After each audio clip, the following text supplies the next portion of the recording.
I'm Jeff Serafini, Purchasing Manager at Potomac Floral Wholesale. And in 2 weeks, it'll be Valentine's. So of course, let's talk about roses. These are future and limited production new varieties supplied to us by De Ruyter's rose hybridizers. Some of them, if well received in the market, will go on to become rose names that every florist will know. Some of them are numbered varieties that don't even have a name yet because they're so new. Potomac Floral Wholesale provides an important link between breeders and florists when it comes to roses. We stress test. We leave bunches in boxes a few days too long. We hydrate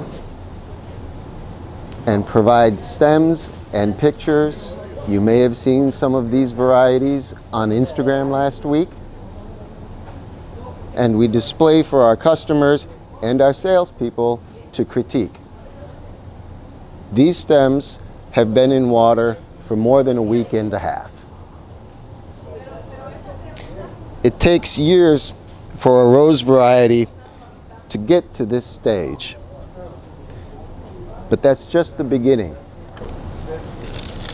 Rose farms grow varieties by grafting onto a strong base plant. From a stem like this, you may expect to get 3 to 6 graft points. Each graft will produce one stem on the parent plant. It takes at least 2 stems of graft material to fully graft one plant in the ground. Just to test a new variety at the farm level, a farm has to graft onto a minimum of 5,000 plants so that they can see how this rose will act in their greenhouse under their conditions. So that's 10,000 stems of graft material. Another way to think about it, when the hybridizer starts with one stem, it will take them 10 months just to create the graft material for a rose farm to test in their greenhouses. When a farm tests those 5,000 plants, it takes 6 to 8 weeks for the graft to grow into a full flower. All of those grafts will grow into a flower all at once, creating a flush of that particular variety that they're testing. But a farm doesn't want to have all the roses at once and then wait 6 to 8 weeks and get all those roses again.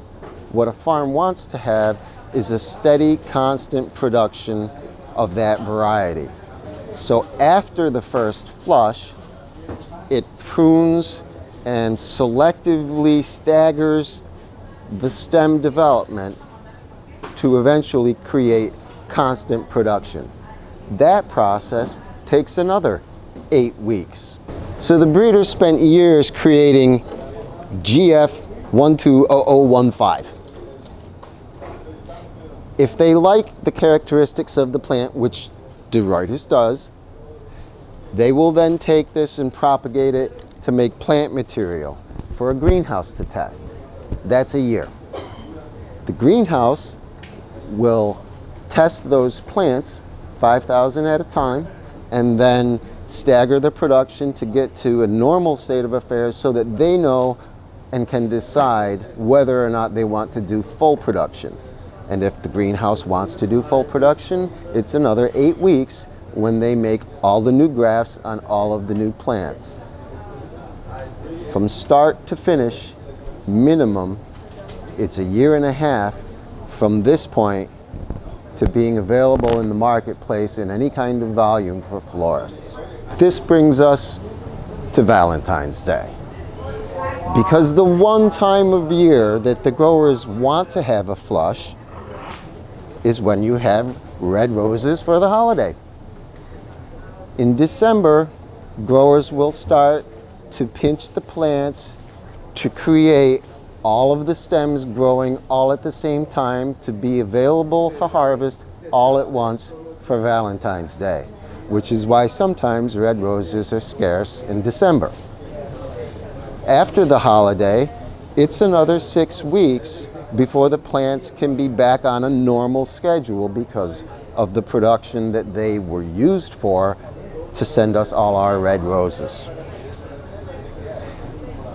And the sad truth is that even with this manipulation of the plants to get a harvest of red roses all at once for Valentine's, that alone is not enough to meet the demand for red roses at Valentine's. So growers who depend on Valentine's for their income and continuation of the farm have to plant more red roses than they need for the other 11 months of the year. For 11 months of the year, the farm is losing money on red roses, and it has to make that money back at Valentine's, or else they just wouldn't grow them. And that is why red roses cost so much when we get to Valentine's. I'm Jeff Serafini, Purchasing Manager, Potomac Floral Wholesale.